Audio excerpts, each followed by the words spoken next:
advent of nightfall. Fires flared to the west, and she could hear the rumbling of rioters from that direction. They were very near. Isabel shivered and hurried to where Harold and the other footman were bent over a figure on the ground. Pinckney had probably mistaken the costume, or the man, or the mask, or... But no. Isabel drew in a sharp breath. She'd never seen the notorious ghost of St. Giles in person, but she had no doubt at all that this must be him. The prone man wore black and red motley. His floppy-brimmed black hat had fallen from his head, and she could see that his brown hair was tied back simply. A short sword was sheathed at his side, and a long sword lay by one broad hand. A black half-mask with a ridiculously long nose covered the upper half of his face, leaving his square chin and wide mouth revealed. His lips were parted over straight white teeth, the upper lip a little bigger than the bottom. Isabel snapped her attention up to her footman. "Is he alive?" "He's still breathing, at least, m'lady." Harold shook his head. "Don't know for how long, though." A shout came from nearby, and the sound of smashing glass. "Put him in the carriage," Isabel said. She bent to pick up his hat. Will, the second footman, frowned. "But, m'lady—" "Now! And don't forget his sword."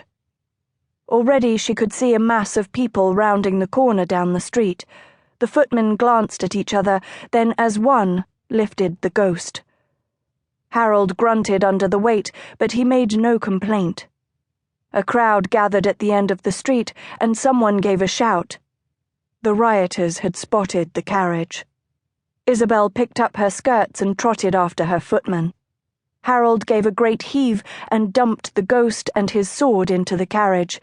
Isabel scrambled rather inelegantly inside.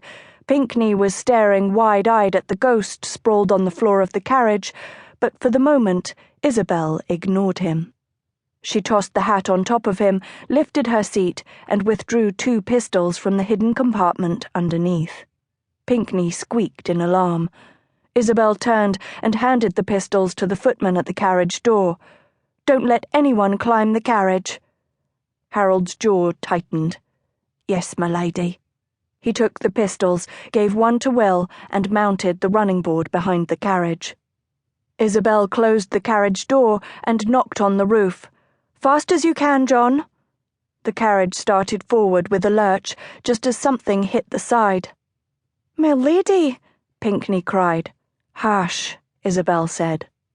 There was a lap robe on the maid's seat, and Isabel tossed it over the ghost. She sat back on her own seat, clutching the window as the carriage rocked around a corner. Something else knocked against the carriage. A grimacing face appeared suddenly at the window, its tongue smearing lewdly against the glass. Pinckney screamed.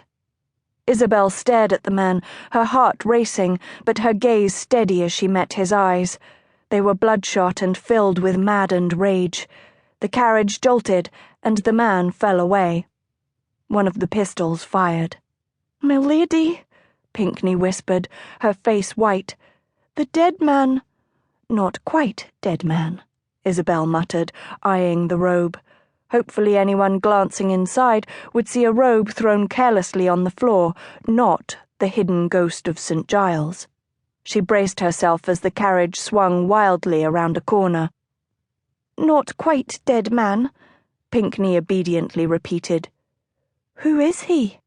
"The ghost of St. Giles." Pinckney's robin's egg blue eyes widened. "Who?" Isabel stared at her lady's maid in exasperation. "The ghost of St. Giles? The most notorious footpad in London? Goes about in a harlequin's costume, either ravishing and murdering, or rescuing and defending, depending on whose stories you believe." If Pinckney's eyes got any bigger, they might fall out of her head altogether. "No?" Isabel waved a hand toward the window and the shouting and screaming outside and said sweetly, "The man that mob wants dead?" Horrified, Pinckney stared at the robe. "But why, m'lady?" The second pistol fired with a deafening boom. Pinckney jumped and looked wildly out the window. Dear God.